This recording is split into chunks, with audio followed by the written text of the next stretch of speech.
চাঁপাইনবাবগঞ্জ মাদকদ্রব্য নিয়ন্ত্রণ অধিদপ্তর গোপন সূত্রের ভিত্তিতে চাঁপাইনবাবগঞ্জ ডিএনসির উপপরিচালক চৌধুরী ইমরুল হাসানের তত্ত্বাবধানে পরিদর্শক জনাব মোহাম্মদ রফিকুল ইসলামের নেতৃত্বে একটি চৌকস টিম 21 নভেম্বর শুক্রবার সকাল 8টায় চাঁপাইনবাবগঞ্জ জেলার সদর মডেল থানাধীন বটতলাহাট জোরগাছি এলাকাস্থ আসামি মোহাম্মদ ইয়ানুর হোসেন শুভর নিজ দখলীয় বসত বাড়িতে মাদক বিরোধী অভিযান পরিচালনা করে আসামির শয়নকক্ষ তল্লাশি করে 1330 পিস ইয়াবা ট্যাবলেট, 100 গ্রাম হেরোইন এবং মাদক বিক্রয় করা নগদ অর্থ 3,64,900 টাকা সহ চিহ্নিত তালিকাভুক্ত মাদক ব্যবসায়ী মোহাম্মদ ইয়ানুর হোসেন শুভকে গ্রেফতার করে। স্থানীয় বিভিন্ন গণ্যমান্য ব্যক্তিরা বলেন, আসামি মোহাম্মদ ইয়ানুর হোসেন শুভ একজন চিহ্নিত মাদক চোরা কারবারি।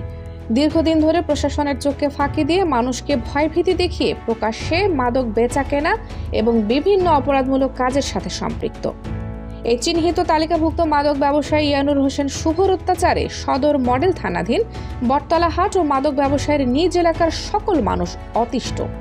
গোপন সংবাদ যাচাইয়ের ভিত্তিতে ডিএনসির চৌকস একটি টিম অভিযান চালিয়ে অবশেষে মাদক ব্যবসায়ী মোহাম্মদ ইয়ানুর হোসেন শুভকে গ্রেফতার করতে সক্ষম হয়েছে। এই আসামির বিরুদ্ধে সদর মডেল থানায় মামলা দায়ের করা হয়েছে।